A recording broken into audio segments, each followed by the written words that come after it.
Hello guys, मैं R D Yadav आप सभी लोगों का नॉलेज इंस्टीट्यूट में एक बार फिर से स्वागत करता हूं। आज मैं आपके सामने प्रेजेंट हूं क्लोज वर्ड के सीरीज़ का एक नया पार्ट लेकर। तो चलिए डिस्कशन करते हैं इस सीरीज़ का। तो जिन दोस्तों ने इसके प्रीवियस पार्ट को नहीं देखा है तो उसे हमारे चैनल के प्लेलिस्ट में जाकर विजिट कर सकते हैं।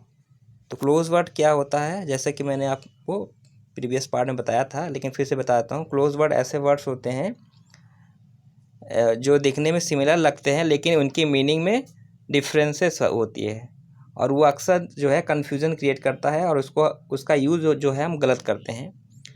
मतलब देखने में मतलब सेम लगेगा कि इसकी मीनिंग में ज़्यादा डिफरेंस नहीं, लेकिन उसमें डिफरेंस काफ़ी होते हैं और उसको हम लोग जो है मिसयूज़ करते हैं, उसका गलत यूज़ करते हैं। कन्फ्यूज़न क्रिएट करता है हमको ये, जिसकी वजह से हम एग्ज़ाम्स में जो है गलत कर देते हैं इस वर्ड्स को। तो इसको समझना आपको बहुत ज़रूरी है ताकि आपकी मिस्टेक्स ना हो एग्ज़ाम में, एरर वगैरह में या फिल इन द ब्लैंक्स में, क्लोज टेस्ट में, इन सब में ये सारे वर्ड्स आते हैं। तो चलिए शुरू करते हैं। तो पहला वर्ड है लवली। लवली मीन्स होता है ब्यूटीफुल, यानी प्यारा या सुंदर, जो कि आप सभी लोग जानते हैं। लेकिन लववेल क्या होता है? लववेल मीन्स होगा बर्थी ऑफ लव, यानी प्यार करने योग्य ऐसी चीज़ या ऐसा कोई व्यक्ति जिसे हम प्यार कर सके, उसे बोलते हैं लववेल। अगला है मेटल। METAL metal. इस मेटल का मतलब होता है धातु, यानी कि a chemical element. For example gold, iron, silver, जो धातु होता है, जो केमिकल एलिमेंट होता है, उसे हम बोलते हैं मेटल। और METTLE मेटल। इस मेटल का मतलब होता है एबिलिटी या क्षमता या किसी की योग्यता। आगे देखते हैं। METRE metre. देखिए ये स्पेलिंग में अक्सर इसमें कन्फ्यूजन होता है, METRE और METER। तो METRE मीटर, इसका मतलब होता है यूनिट ऑफ, यानी लंबाई नापने की जो इकाई होती है, स्टैंडर्ड इकाई, जिसे मीटर बोलते हैं। METRE तो लंबाई नापने की इकाई जो मीटर होती है, उसे उसकी स्पेलिंग जो होती है METRE। और METER, इसका मतलब होता है एक यंत्र, a device use to measure the amount of something that is use. जैसे कि हमारे घरों में जो बिजली का मीटर लगा है ना, वो मीटर या कोई भी मीटर, ऐसा यंत्र जो किसी चीज़ का मेज़रमेंट करता है, नापने के लिए जो इस्तेमाल किया जाता है, उसे बोलते हैं METER मीटर। और नेग्लिजेंट मीन्स होता है केयरलेस, यानी लापरवाह। कोई व्यक्ति जो बहुत लापरवाह है उसे बोलते हैं नेग्लिजेंट। और नेग्लिजिबल क्या होता है? वेरी लिटिल, यानी नगण्य, मतलब ऐसी गलती या ऐसी कोई चीज़ जिसे हम नगण्य मान लें, जो ना के बराबर हो, बहुत कम अमाउंट में हो। जैसे मान लीजिए किसी व्यक्ति ने कोई गलती करी, बहुत छोटी गलती करी, तो उसको हम नेग्लिजिबल कर देते हैं कि नहीं, ये नेग्लिजिबल गलती है, छोटी, बहुत छोटी गलती होना। तो गलती के साथ साथ किसी भी सेंस में इसका इस्तेमाल हो सकता है। नेग्लिजिबल मीन्स होता है बहुत कम अमाउंट में होना, इतना कम अमाउंट में कि उसको ना के बराबर हम मान के चलते हैं। नेक्स्ट है मोमेंट्री। मोमेंट्री मीन्स होता है शॉर्ट लिव, यानी क्षणिक। कोई चीज़ जो बहुत क्षणिक हो, बहुत जल्दी समाप्त हो जाए, ये थोड़े समय के लिए, क्षणिक, उसे क्षणिक बोलते हैं। मोमेंटस। मोमेंटस मीन्स होता है वेरी इम्पॉर्टेंट, यानी महत्वपूर्ण, जो चीज़ बहुत ही इम्पॉर्टेंट हो, मोमेंटस उसको बोलते हैं। नेक्स्ट है माइनर। MINOR minor. माइनर, इस माइनर का मतलब होता है अंडर एज, यानी नाबालिग, 18 साल की एज के नीचे का कोई बालक, इसे बोलेंगे माइनर, यानी अंडर एज। और MINER माइनर, इसका मतलब होता है खादान कर्मी, यानी one who works in mines. जो खादान में जो काम करते हैं ना, कोयले की खादान हो या सोने की खादान हो, कोई भी खादान हो, तो खादानों में जो काम करने वाले व्यक्ति है होते हैं, कर्मी होते हैं, उन्हें बोलते हैं माइनर, MINER। देखिए दोनों की स्पेलिंग में डिफरेंस है, तो लेकिन दोनों की मीनिंग भी डिफरेंस है। अगला देखो मिलिटेट। मिलिटेट मीन्स होता है टू हिंडर, यानी प्रतिकूल होना, किसी के प्रतिकूल होना या बाधा उत्पन्न करने वाला, उसे बोलते हैं हिंडर। हिंडर मतलब होता है बाधा उत्पन्न करना, यानी प्रतिकूल होना। जब कोई चीज़ किसी के प्रतिकूल होगा तो वो बाधा उत्पन्न करेगा, तो उसे हम बोलेंगे हिंडर। और दूसरा है मिटिगेट, ये था मिलिटेट, ये है मिटिगेट। मिटिगेट का मतलब होता है मेक लेस सीवियर, यानी तीव्रता कम करना या शांत करना, तीव्रता को कम कर देना। जैसे कि मान लीजिए किसी को बहुत पेन हो रहा है, तो पेन किलर अगर देंगे तो उसकी सीवियरनेस यानी तीव्रता कम हो जाती है, तो हम बोलेंगे मिटिगेट करना। तो मिटिगेट करना मतलब होता है किसी चीज़ की तीव्रता को कम कर देना या उसको शांत कर देना। NAVAL नेवल, इस नेवल का मतलब होता है नेवी से संबंधित, यानी रिलेटिंग टू अ नेवी, जो नौसेना होती है उससे संबंधित। नौसेना और नेवी, यानी वो नेवी को ही बोलते हैं नौसेना, तो नौसैनिक या नेवी से संबंधित। नेवी दो तरह की होती है ना, एक मर्चेंट नेवी होती है और एक नौसेना जो होती है, तो कोई भी नेवी हो सकता है। तो नेवी से संबंधित जो होगा उसे बोलेंगे नेवल। और NAVEL नेवल, इसका मतलब होता है नाभि, a small round part in the middle of the stomach, जो नाभि होती है स्टमक के नीचे, जिसे बेली बटन बोलते हैं, उसे बोलते हैं नेवल।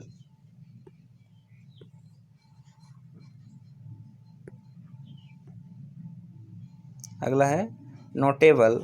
नोटेबल मतलब होता है इम्पोर्टेंट एंड डिजर्विंग अटेंशन, यानी ध्यान देने लायक या महत्वपूर्ण, ऐसा तथ्य जिस पर ध्यान दिया जा सके। ध्यान देने लायक कोई तथ्य या कोई घटना या कोई व्यक्ति भी हो सकता है, नोटेबल। और नोटोरियस, नोटोरियस मीन्स होता है नोन फॉर बैड क्वालिटीज़, यानी कुख्यात, ऐसा व्यक्ति जो अपने क्या नाम खराब क्वालिटी के लिए जाना जाता है। जैसे कि आतंकवादी है या कोई अपराधी है, तो उसे हम बोलते हैं कुख्यात, यानी नोटोरियस उसको बोलते हैं, जो अपने गलत कर्मों की वजह से वो जाना जाता है। फेमस, फेमस मीन्स होता है वेल नोन, यानी प्रसिद्ध या प्रख्यात, कोई व्यक्ति जो प्रसिद्ध या प्रख्यात है उसे बोलेंगे फेमस। और नोटोरियस मतलब होता है कि जो गलत कामों के लिए जाना जाए, और फेमस मतलब जो अच्छे कर्मों के लिए, अच्छे कामों के लिए या अपनी क्वालिटी की वजह से वो जाना जाता हो। और इमिनेंट मीन्स होता है वेल नोन एंड रिस्पेक्टेड, ऐसा व्यक्ति जो प्रसिद्ध हो एवं सम्मानीय हो, सम्मानीय लोग उसकी इज्जत करते हों, और क्योंकि वो बहुत ही प्रसिद्ध है, वो अपने कर्मों से जाना जाता है, वो अपने कामों से जाना जाता है। अगला है ऑफिशियल। ऑफिशियल मीन्स होता है रिलेटिंग टू एन ऑफिस, यानी आधिकारिक, आधिकारिक तौर पर या किसी ऑफिस से संबंधित चीज़ें जो होगी उसे बोलेंगे ऑफिशियल। मतलब ऐसी चीज़ जो कि आधिकारिक हो, मतलब जिस पे सब कोई भी विश्वास कर सकता है। आधिकारिक चीज़ों पे हम क्या करते हैं, विश्वास करते हैं, आधिकारिक होता है। और रूल को वो क्योंकि वो चीज़ें जो है रूल रेगुलेशन को फॉलो करता है, किसी नियम कानून के तहत वो चीज़ बना होता है, तभी इसे हम आधिकारिक बोलते हैं। ऑफिशियस मीन्स होता है too eager to tell others what to do, सलाह देने के लिए तत्पर होना, यानी too eager to tell others what to do, लोगों को बताना कि आपको क्या करना चाहिए। जो व्यक्ति लोगों को खुद सलाह देता हो कि आपको क्या करना चाहिए, ऐसा करना चाहिए, तो उसे बोलते हैं ऑफिशियस। ये देखिए बहुत ही इम्पोर्टेंट ये दो वर्ड है, ऑर्डिनेंस और ऑर्डेंस। तो ऑर्डिनेंस मीन्स होता है अध्यादेश, यानी a law made by the government. तो गवर्नमेंट जब कोई लॉ या कोई कानून निकालती है तो उसे बोलते हैं अध्यादेश, अध्यादेश जारी करती है। तो अध्यादेश जारी करना का मतलब है कि कोई नियम निकाला सरकार ने और उसको सबको मानना है, सब नागरिकों को मानना होता है, तो उसे बोलते हैं ऑर्डिनेंस। और दूसरा है ऑर्डिनेंस। ऑर्डिनेंस मीन्स क्या होता है, military material such as weapons ammunition, यानी सेना का जो भी साजो सामान होता है, जैसे कि मान लीजिए तोप हो गया, गन, ठीक है, बंदूक हो गई, तो जो भी चीज़ जो सेना यूज़ करती है अपने युद्धाभ्यास में, या उसे या आयुधशाला जो होता है, आयुधशाला, आयुधशाला क्या होता है, जहाँ पे जो सेना की जो है हथियार वगैरह बनते हैं, तोप है, बंदूक है, ये सब चीज़ें बनती हैं, उसे बोलते हैं आयुधशाला। तो ऑर्डिनेंस मीन्स क्या होता है, सेना का साजो सामान या आयुधशाला। अब PAN पेन, पेन का मतलब होता है a flat surface, sorry a flat piece of glass use in a window या डोर, यानी विंडो या डोर में जो शीशा जो इस्तेमाल होता है उसे पेन बोलते हैं। खिड़की या दरवाजे में इस्तेमाल होने वाला कांच उसे बोलते हैं पेन। और PAIN पेन, इसको तो आप लोग जानते ही हैं। पेन मतलब होता है दर्द होना, यानी फीलिंग ऑफ फिजिकल सफरिंग, यानी दर्द होना, उसे बोलते हैं पेन। और पेन्स, अब आप लोग इसमें मिस्टेक कर सकते हैं, जैसे कि पेन का प्लूरल आप पेन्स कर सकते हैं, तो आप लोग सोचेंगे कि इसका पेन का प्लूरल पेन्स हो गया, लेकिन नहीं। जैसे गुड का प्लूरल आप लोग सोचेंगे गुड्स होता है, तो गुड में अगर गुड्स जोड़ देंगे तो वो गुड्स का प्लूरल नहीं है, उसका मीनिंग बदल जाता है। उसी तरह जैसे गुड का मतलब होता है अच्छा, ठीक, और अगर इसमें एस लगा दिए तो इसका मतलब होता है सामान। उसी तरह से पेन का मतलब दर्द होता है, लेकिन इसमें अगर एस लग गया तो प्लूरल नहीं है पेन का, बल्कि ये एक नई मीनिंग, एक नया वर्ड है ये। इसका मतलब होता है अ लॉट ऑफ एफर्ट या अथक प्रयास। तो पेंस मतलब होता है अथक प्रयास करना। नेक्स्ट है पैलेट। इस पैलेट का मतलब होता है तालू, यानी the roof of the mouth या द सेंस ऑफ टेस्ट। जो मुंह में जो तालू होती है उसे तालू बोलते हैं, यानी मुंह के छत का ऊपरी हिस्सा। The roof of the mouth, mouth का जो छत यानी ऊपरी हिस्सा जो होता है उसे तालू बोलते हैं। और पैलेट PALETTE पैलेट, इसका मतलब होता है रंग मिलाने का बर्तन। जैसे कि आपने देखा होगा ये होता है ना पैलेट, इसमें बहुत सारे, इसमें छोटे छोटे बाउल्स बने होते हैं, तो जो आर्टिस्ट होते हैं जो ड्राइंग करते हैं तो इसका यूज़ करते हैं। तो रंग मिलाने का बर्तन होता है पैलेट, इसमें अलग अलग रंग रखे जाते हैं, बीच में पानी रहता है, तो उसको रंग मिलाने के लिए इस्तेमाल करते हैं, इसे पैलेट बोलते हैं। और PALLET पैलेट, इसका मतलब होता है a small ball of any substance, किसी चीज़ का छोटा गोला, कोई छोटा सा गोला अगर होगा उसे बोलेंगे पैलेट। जैसे कि पैलेट गन होती है, तो पैलेट गन होती है ना, उसमें क्या होता है, रबड़ की गोली होती है उस पैलेट गन में, तो वो भीड़ को नियंत्रित करने के लिए इस्तेमाल किया जाता है। अमेरिका वगैरह में इस्तेमाल होता है पैलेट गन, उसमें रबड़ की गोली होती है। तो तो ये गोली मतलब पैलेट, पैलेट क्यों कहते हैं, क्योंकि छोटी गोली, तो पैलेट मतलब छोटी गोली होती है, तो छोटी गोली रबड़ की गोली होती है, उस गन में इस्तेमाल की जाती है, जिससे लोगों को चोट नहीं पहुंचती है, लेकिन थोड़ा बहुत दर्द होता है, जिससे कि भीड़ जो है पीछे हट जाती है, तो इसे पैलेट गन बोलते हैं। Pedal PEDAL pedal, a foot operated lever, यानी पैर से चलाने वाला लीवर। कोई है लीवर मतलब कोई छड़ जैसे कोई रॉड टाइप का, और जिसका इस्तेमाल हम पैर से चलाने में इस्तेमाल करते हैं। तो पैडल का इस्तेमाल साइकिल का पैडल भी होता है ना, साइकिल का पैडल होता है, या कोई मशीन है जो पैर से चलाई जाती है, जैसे कि सीविंग मशीन, सिलाई की जो मशीन होती है जिसे हम पैर से ऑपरेट करते हैं, तो उसे पैडल बोलेंगे। तो पैडल मतलब ऐसा कोई भी लीवर या कोई छड़ हो सकता है, या प्लेट टाइप का कोई चीज़ हो सकता है जिसे हम पैर से चलाते हों, उसे पैडल बोलते हैं। और पेडलिंग, अगर इसमें ING लगा दें पेडलिंग, तो ये वर्ब बन जाएगा। जैसे आई पेडलिंग द बाइसिकल, मैं साइकिल चला रहा हूँ, तो वो वर्ब का काम करने लगेगा। नेक्स्ट है पेडल PEDDLE पेडल, इसका मतलब होता है to sell goods by going from one place to another, यानी घूम घूम कर सामान बेचना। जो फेरी वाले होते हैं घूम घूम कर सामान बेचते हैं, उसे बोलते हैं पैडल करना, पैडलिंग करना।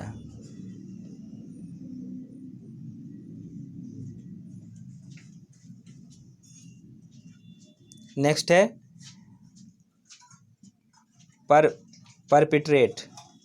परपिट्रेट मीन्स होता है टू कमिट, यानी करना, स्पेशली एनी क्राइम। क्राइम के सेंस में ज़्यादा इस्तेमाल, क्राइम मतलब कोई भी चीज़ हो सकता है जिसे करना, लेकिन क्राइम के सेंस में ज़्यादा इस्तेमाल होता है, यानी गुनाह करना। तो परपिट्रेट मीन्स होता है गुनाह करना, या कोई भी कार्य जो हम करते हैं उसमें भी इस्तेमाल हो सकता है। और दूसरा परपेट्यूएट।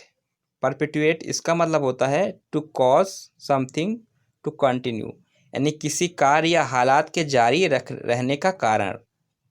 कोई एक जो है उसको जारी हम रखे हैं, किस वजह से जारी रखे हैं, तो उसका जो रीजन होता है, उस काम को जारी रखने का जो कारण होता है, उसे बोलते हैं परपेट्यूएट। जैसे कि मान लीजिए कि प्रधानमंत्री जी जो है क्या का 5 किलो अनाज दे रहे हैं एक यूनिट को, तो ये कार्य अभी भी जारी, अगस्त तक जारी रहेगा।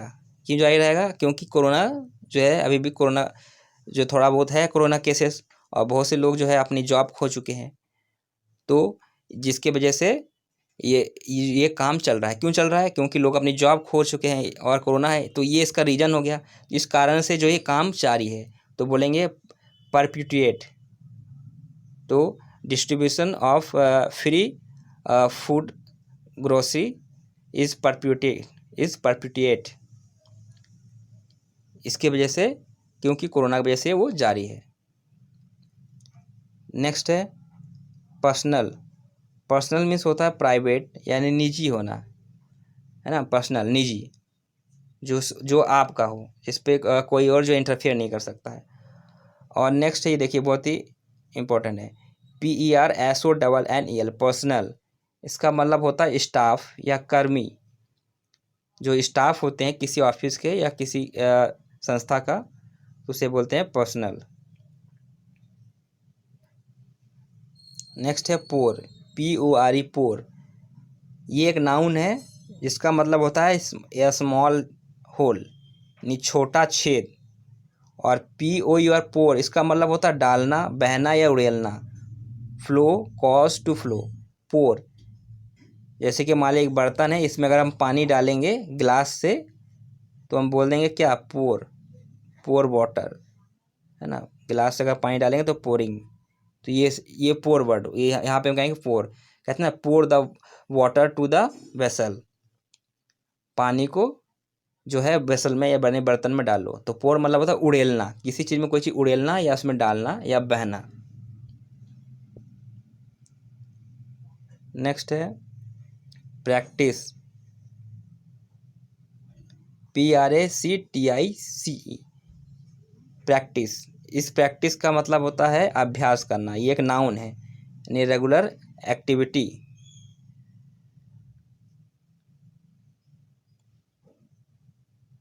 तो ये दोनों वर्ड बहुत ही इंपॉर्टेंट है। जैसे कि एडवाइस और एडवाइस, इसी तरह से ये भी बहुत ही इंपॉर्टेंस रखता है। तो अगर CE अगर रहेगा, PRACTICE, तो ये एक नाउन के रूप में काम करेगा, यानी अभ्यास। अभ्यास करना नहीं, अभ्यास। जैसे कि कहते हैं कि practice of driving, the practice of driving, driving की प्रैक्टिस करना। तो यहाँ पे ये प्रैक्टिस जो है एक नाउन के रूप में काम करेगा। लेकिन अगर हम बोलेंगे I am practising the boxing, I am practising the boxing, तो मैं बॉक्सिंग का अभ्यास कर रहा हूँ। तो यहाँ पे PRACTI, यहाँ पे SE होगा। तो जिसमें SE होगा वो वर्ब के रूप में काम करेगा, जिसमें CE होगा नाउन के रूप में काम करेगा। तो अभ्यास करना, इसका मतलब होता है अभ्यास करना। इसको याद कैसे रखेंगे? तो जो C जो अल्फ़ाबेट में पहले आता है और S बाद में आता है, उसी तरह से जो है N पहले आता है और V बाद में आता है। तो C पहले आता है, तो नहीं C के साथ N होगा, यानी नाउन होगा। और S बाद में आता है, तो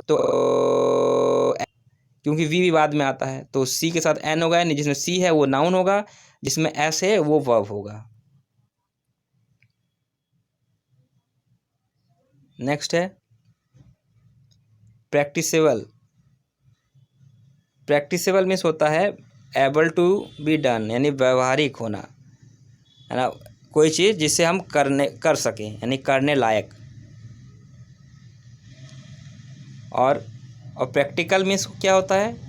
प्रैक्टिकल या प्रैग्मेटिक, इसका मतलब होता है इफेक्टिव और रियलिस्टिक, वास्तव में या प्रयोगात्मक रूप से। प्रैक्टिकल मीन्स क्या होता है? जो चीज़ हकीकत में हो, जिसको हम करके देखें। थ्योरेटिकल ना, और प्रैक्टिकल। जैसे कि हम प्रैक्टिकल करते हैं लैब में, साइंस के प्रैक्टिकल, केमिस्ट्री फिजिक्स के प्रैक्टिकल करते हैं। प्रैक्टिकल क्या होता है? जैसे जो कि हम प्रयोगात्मक रूप से ऐसा करके देखते हैं वास्तव में कि वो चीज़ कैसा है। तो प्रैक्टिकल मीन्स होगा या प्रैग्मेटिक मीन्स होगा वास्तव में या प्रयोगात्मक। प्रेस्क्राइब मतलब होता है टू रिकमेंडेड, सलाह देना के रूप में, जैसे डॉक्टर होते हैं प्रेस्क्राइब करते हैं, मेडिसिन प्रेस्क्राइब करते हैं, वो लिख के देते हैं ना। प्रेस्क्राइब मतलब होता है सलाह देना, यानी बताया गया कि आपको ये चीज़ लेना है, या टू रिकमेंडेड। और प्रोस्क्राइब मीन्स होता है फॉरबिड और कंडेम्न, गैर कानूनी करार देना या पाबंदी लगाना। फॉरबिड जो कि गैर कानूनी है या किसी चीज़ पर रोक लगा देना, फॉरबिड कर देना, उसे बोलते हैं प्रोस्क्राइब। नेक्स्ट है प्रोसीड, तो PROCEED प्रोसीड, और दूसरा है PROCEED। तो PROCEED प्रोसीड, इसका मतलब होता है टू कंटिन्यू या आगे बढ़ना। जैसे कि आपने देखा होगा मूवी वगैरह में, तो जब कोर्ट्स वगैरह में जब बहस चलती है दो पक्षों के बीच, तो जो वकील होते हैं तो क्या प्रोसीड करते हैं, तो जज क्या बोलता है, यू मे प्रोसीड, यानी आप अपने बहस को जारी रख सकते हो, तो वहाँ प्रोसीड वर्ड का इस्तेमाल करते हैं। तो प्रोसीड मतलब होता है टू कंटिन्यू, आगे बढ़ना या कोई चीज़ को जारी रखना, उस पर बढ़ते रहना। और प्रीसीड, PRECEDE प्रीसीड, इसका मतलब होता है पहल करना, to come before, happen before, पहले आना, यानी किसी काम को सबसे पहले शुरुआत करना, कोई काम के लिए सबसे पहले आगे आना, तो उसे बोलते हैं प्रीसीड करना। और पॉपुलर मीन्स होता है लाइक्ड बाय ऑल, यानी प्रसिद्ध होना। और पॉपुलस मीन्स क्या होता है, घनी आबादी वाला। ये भी बहुत ही कन्फ्यूजन क्रिएट करने वाला वर्ड है, पॉपुलर और पॉपुलस। तो पॉपुलर मीन्स होता है प्रसिद्ध, और पॉपुलस मतलब होता है घनी आबादी वाला, यानी थिकली पॉपुलेटेड, जहाँ बहुत घनी आबादी हो, जहाँ बहुत सारे लोग रहते हो, तो उसे बोलेंगे पॉपुलस। जैसे कि बिहार है, बिहार अपना राज्य है, बहुत डेंसली पॉपुलेटेड है। नेक्स्ट है प्रे, इसमें भी काफ़ी कन्फ्यूजन क्रिएट होता है, PRAY प्रे और PREY प्रे। तो PRAY प्रे, इसका मतलब होता है to offer prayer to God, यानी भगवान की प्रार्थना करना, भगवान की स्तुति करना। और PREY प्रे, इसका दो मीनिंग है, एक वर्ब है और एक नाउन। तो वर्ब के रूप में अगर देखेंगे तो इसका मतलब होगा हंट एंड किल, यानी शिकार करना। और नाउन के रूप में दिखेंगे तो शिकार, यानी विक्टिम, है ना, जो शिकार है। जैसे कि मान लीजिए शेर जो हिरन का शिकार कर रहा है, तो क्या है, हिरन जो है शेर के लिए प्रे है, और जब वो शिकार करेगा तो उसे बोलेंगे prey. The tiger preyed the deer, तो मतलब टाइगर ने हिरन का शिकार कर लिया। लेकिन अगर कहेंगे कि the deer is prey for the tiger, deer जो है वो शेर का शिकार है, तो वहाँ वो नाउन के रूप में इस्तेमाल होगा। नेक्स्ट है प्रिंसिपल, PRINCIPAL प्रिंसिपल। इसमें छोटे बच्चे अक्सर मिस्टेक करते हैं, आप लोग तो आई होप नहीं करते होंगे, लेकिन छोटे बच्चे होते हैं, छोटे क्लासों में पढ़ते हैं, वो अक्सर मिस्टेक करते हैं इस वर्ड में। जैसे प्रधानाचार्य की स्पेलिंग में क्या होता है, और सिद्धांत के स्पेलिंग क्या होता है, तो PAL जिसमें लगा होता है प्रिंसिपल, इसका मतलब होता है प्रधानाचार्य या मुख्य, यानी प्रिंसिपल होना, या किसी संस्था का जो मुख्य व्यक्ति जो होगा, जो वहाँ का प्रधान होगा, तो उसे भी बोलते हैं प्रिंसिपल, यानी one who is in charge of school, जो स्कूल का इंचार्ज होता है, यानी प्रधानाचार्य, या first in order of importance, या जिसको सबसे पहले इम्पोर्टेंस में रखा जाए। और PRINCIPAL प्रिंसिपल, इसका मतलब होता है सिद्धांत या कोई नियम, यानी मोस्ट इम्पॉर्टेंट बेसिक आइडिया या मोरल रूल। नेक्स्ट है, देखिए ये तीन वर्ड है, ये बहुत ही कन्फ्यूजन क्रिएट करते हैं। पहला है क्वाइट, QUIT, क्वाइट, इसका मतलब होता है कंप्लीटली, यानी पूर्ण या थोड़ा, क्वाइट। जैसे कि मान लीजिए कि अगर कहेंगे कि मान लीजिए कि कोई नौकर है, तो उसको मालिक बोल रहा है कि उस पूरे रूम का तुम सफाई करो, तो quite room, you have to clean the quite room, यानी इस रूम का पूरे रूम का कंप्लीटली जो है, you have to clean the room quietly, यानी तुम्हें इस रूम की पूरी तरह सफाई करनी है। तो क्वाइट मतलब होगा कंप्लीटली, यानी पूरी तरह से, ठीक। और एक मीनिंग इसका और भी है, थोड़ा, इस सेंस में भी होता है क्वाइट। जैसे कि क्वाइट डिफरेंस बोलते हैं ना, क्वाइट डिफरेंस, जैसे कि जैसे जैसे कहेंगे मेढक और टोड में क्वाइट डिफरेंस है। तो क्वाइट मतलब होगा कंप्लीटली, और थोड़ा डिफरेंस होना, ये भी हो सकता है। दूसरा है क्वाइट। क्वाइट, इसे क्वाइट पढ़ेंगे, इसे क्वाइट पढ़ेंगे, इसे क्वाइट पढ़ेंगे। तो क्वाइट का मतलब होता है टू बी साइलेंट, यानी चुप रहना, एकदम शांत रहना। Quite, silence, keep quiet. तो कीप क्वाइट होता है, ये क्वाइट है, ये क्वाइट है। तो इसका मतलब होता है चुप रहना। और नेक्स्ट है क्विट। क्विट का मतलब होता है छोड़ के चले जाना, छोड़ देना। टू गिव अप, यानी कोई चीज़ छोड़ देना, कोई काम हो या कोई प्लेस हो। प्लेस के रूप में खैर नहीं होता है, कोई काम के रूप में, जैसे कोई काम कर रहे हैं उसको, या उसको आपने क्विट कर दिया। क्विट करना यानी टू गिव अप कर देना, छोड़ देना, हार मान लेना। ये भी क्या, हार मान लेने के सेंस में भी इस्तेमाल होता है, क्विट कर जाना। जैसे कोई गेम खेल रहे हैं तो गेम से क्विट कर जाना। रिस्पेक्टेबल मीन्स होता है बर्थी और रिस्पेक्ट, यानी सम्माननीय, सम्माननीय, बर्थी ऑफ रिस्पेक्ट, जिस, ठीक है ना। जिस, देखिए इसका सेंस समझिए। रिस्पेक्टेबल, सम्मानीय और सम्मानजनक क्या है। सम्माननीय मतलब होता है जिसका सम्मान किया जा सके। बर्थी ऑफ रिस्पेक्ट, जिसका सम्मान करने, मतलब अभी आपने उसका सम्मान किया नहीं है, लेकिन वो सम्मान करने लायक है, उसका सम्मान किया जा सकता है, उसे बोले रिस्पेक्टेबल। जैसे कोई व्यक्ति है, उसने बहुत अच्छा काम किया तो कहेंगे ये रिस्पेक्टेबल है, ये सम्मान करने के लायक है, क्योंकि इसने बहुत ही सराहनीय कार्य किया। अगर कोई अच्छा काम करता है तो उसे बोले रिस्पेक्टेबल बोलते हैं। और रिस्पेक्टफुल मीन्स क्या होता है, शोइंग रिस्पेक्ट, सम्मानजनक। जब हम अपने सम्मान को व्यक्त करते हैं, जैसे कि माता पिता के लिए हम अपने सम्मान को व्यक्त करते हैं, तो हम बोलेंगे रिस्पेक्टफुल, माता पिता रिस्पेक्टफुल है। या हमारे जो बड़े गुरुजन हैं वो रिस्पेक्टफुल है, सम्मानजनक है। तो शोइंग रिस्पेक्ट, तो अपने रिस्पेक्ट को दिखाने के लिए हम रिस्पेक्टफुल वर्ड का इस्तेमाल करते हैं। लेकिन कोई व्यक्ति अगर रिस्पेक्ट करने के लायक है तो उसे बोलेंगे रिस्पेक्टेबल। और रिस्पेक्टिव मीन्स होता है पार्टिकुलर, यानी विशिष्ट या अलग अलग। किसी विशेष चीज़ पर जब हम कोई जोड़ देते हैं तो उसे रिस्पेक्टिव बोलते हैं। जब कोई हम विशेष काम या विशेष चीज़ पर जोड़ देते हैं तो उसे रिस्पेक्टिव बोलते हैं। रिस्पेक्टिव मतलब कोई विशेष चीज़ या कोई विशेष कार्य, व्यक्ति भी हो सकता है कोई, या कोई वस्तु भी हो सकता है।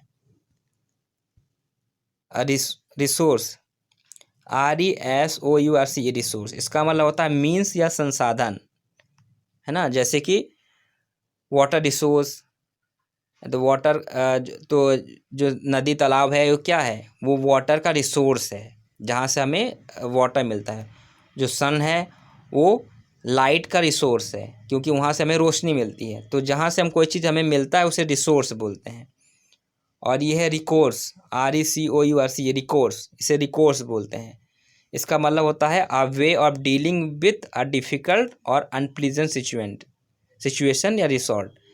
यानी इसका दो मीनिंग होता है। एक मीनिंग होता है सहारा देना या रिसोर्ट, सहारा या रिसोर्ट। रिसोर्ट क्या होता है, आश्रय स्थल, जहाँ हम रुकते हैं कुछ दिनों के लिए। ये होटल टाइप का होता है, लेकिन उससे ज़्यादा उसमें एरिया रहता है, उसमें आप बहुत कुछ कर सकते, घूम फिर सकते हैं। उसमें गार्डन होता है, वो स्विमिंग पूल होता है। तो रिसोर्ट होता है जिसे हम आश्रय स्थल बोलते हैं, जैसे जहाँ हम कुछ दिनों के लिए ठहरते हैं। या एक और मीनिंग भी होता है सहारा देना, रिकोर्स में सहारा देना भी होता है। और एक तीसरी मीनिंग भी है, इसका मतलब होता है कठिन परिस्थितियों का सामना करने का तरीका। तो तीन मीनिंग होगा, एक कठिन परिस्थिति का सामना करने का तरीका, या कोई आश्रय स्थल यानी रिसोर्ट, और तीसरा मीनिंग होगा सहारा, किसी चीज़ का सहारा होना। नेक्स्ट है रिफ्यूट। रिफ्यूट मतलब होता है प्रूव टू बी रॉन्ग, यानी खंडन करना, किसी चीज़ को गलत साबित कर देना, है ना। तो उसे बोलते हैं खंडन कर देना, उसकी सच्चाई को जो है झुठला देना। रेपुडिएट, रेपुडिएट मीन्स होता है सही या सच मानने से इनकार कर देना। एक मिनट, तो इसका मतलब होता है refuse to accept as true और करेक्ट, सही या सच मानने से इनकार कर देना। देखिए ऊपर जो मीनिंग था इसका मतलब होता है मानने से इनकार कर देना, खंडन करना। रिफ्यूट, रिफ्यूट का मतलब होता है किसी चीज़ को मानने से ही गलत इनकार कर देना, मतलब वो चाहे सही है या गलत है दोनों में आप मानने से इनकार करें, नहीं मैं इसको नहीं मानता, चाहे सही हो चाहे गलत हो। रिफ्यूट का मतलब ये होता है। और रिपुडिएट इसका मतलब होता है कि सच मानने से इनकार कर देना, सही या सच मानने से इनकार कर देना, कि यह चीज़ सही है या सच है इसको मानने से इनकार कर देना। ऊपर वाले की मीनिंग क्या था? रिपुडिएट उसका मतलब होता है सही गलत दोनों को मानने से इनकार कर देना, और रिपुडिएट मतलब होता है कि सिर्फ सच को मानने से इनकार कर देना। नेक्स्ट है रिग्रेटेबल। रिग्रेटेबल मीन्स होता है खेदजनक, यानी कॉजिंग रिग्रेट या अनडिज़ायरेबल, यानी किसी चीज़ पर खेद व्यक्त करना, यानी पछताना, पछतावा जो होता है उसे बोलते हैं रिग्रेटेबल। और रिग्रेटफुल मीन्स क्या होता है? फीलिंग सॉरी, दुखी होना, यानी किसी चीज़ पर दुखी होना है, सॉरी, यानी मान लिया आपने कोई गलती कर दिया और आप उसके लिए क्या कर रहे हैं, बहुत ही दुखी महसूस हो रहे हैं, तो उसे बोलेंगे रिग्रेटेबल, सॉरी रिग्रेटफुल। तो रिग्रेटेबल जो है ये नाउन के रूप में इस्तेमाल होगा, खेदजनक, ये एक नाउन है। जैसे कि मान ली किसी की मृत्यु हो गई तो वो खेदजनक है, रिग्रेटेबल है। लेकिन अगर आपने कोई गलती कर दी है और उसके लिए आप दुखी हो तो उसे बोलेंगे रिग्रेटफुल। तो you are regretful about this, about your behaviour या about your act. Okay guys, तो आज का यहीं तक रहा डिस्कशन। अगर आपको अच्छा लगा होगा तो प्लीज़ इसे लाइक करिए, और इसका नेक्स्ट पार्ट का नोटिफिकेशन पाने के लिए और इसी तरह से बाकी नए जो टॉपिक आते रहेंगे मैं लेकर आऊँगा, उसका नोटिफिकेशन पाने के लिए आप हमारे चैनल को सब्सक्राइब करिए और बेल आइकन को प्रेस करना मत भूलिएगा, और इसे अपने दोस्तों तक शेयर करिए। तो चलिए मिलते हैं एक नए टॉपिक के साथ। Okay, thank you for watching, good bye.